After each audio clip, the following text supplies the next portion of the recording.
আমরা টিনা ভৌমিক সাহাকে তেহট্ট ৭৮ নম্বর বিধানসভায় প্রার্থী হিসেবে চাই, এমনই পোস্টার পড়ল তেহট্ট বিধানসভার নারায়ণপুর ১ নম্বর যুব সমাজ ও নারায়ণপুর ২ নম্বর অঞ্চলের গ্রামবাসী বৃন্দের পক্ষে। এ নিয়ে নদিয়া উত্তর জেলা জুড়ে রাজনৈতিক মহলের জোর জল্পনা শুরু হয়েছে।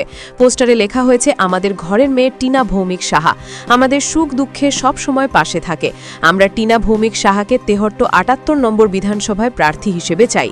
একটি পোস্টারে লেখা রয়েছে, সৌজন্যে নারায়ণপুর ১ নম্বর যুব সমাজ, এবং অন্য পোস্টারে লেখা রয়েছে, সৌজন্যে নারায়ণপুর ২ নম্বর অঞ্চলের গ্রামবাসী বৃন্দ। নারায়ণপুর ১ নম্বর ও নারায়ণপুর ২ নম্বর পঞ্চায়েতের বেশ কিছু এলাকাতে এই পোস্টার পড়েছে। টিনা ভৌমিক সাহা নদিয়া উত্তর সাংগঠনিক জেলার রাজনীতিতে খুবই পরিচিত মুখ। তিনি নদিয়া জেলা পরিষদের তৃণমূলের সদস্য। তেহট্ট বিধানসভা জুড়ে তার ব্যাপক জনপ্রিয়তা, প্রতিটি বুথের মানুষ তাকে চেনে। তিনি একজন লড়াকু নেত্রী। বিজেপি ও সিপিএমের বিরুদ্ধে তার বক্তব্যে আগুন ঝরে। এক কথায় তিনি একজন সুবক্তা। রাজনৈতিক মহল মনে করে তার লিডারশিপ কোয়ালিটি অনবদ্য। তার রাজনৈতিক অভিজ্ঞতাও কম নয়। নিজের জেলা পরিষদ এলাকাতেও তিনি একাধিক উন্নয়নমূলক কাজ করেছেন। তিনি সোশ্যাল মিডিয়াতে খুবই অ্যাক্টিভ। রাজ্য তৃণমূলের একাধিক নেতৃত্বের সাথে তার সুসম্পর্কের কথা সকলেরই জানা।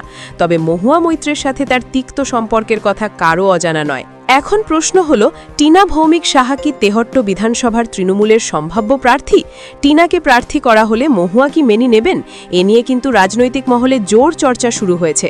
তবে তেহট্টের তৃণমূল কর্মী সমর্থকরা কিন্তু তেহট্টের ভূমিপুত্রকেই এবছর বিধানসভার প্রার্থী হিসেবে চাইছে।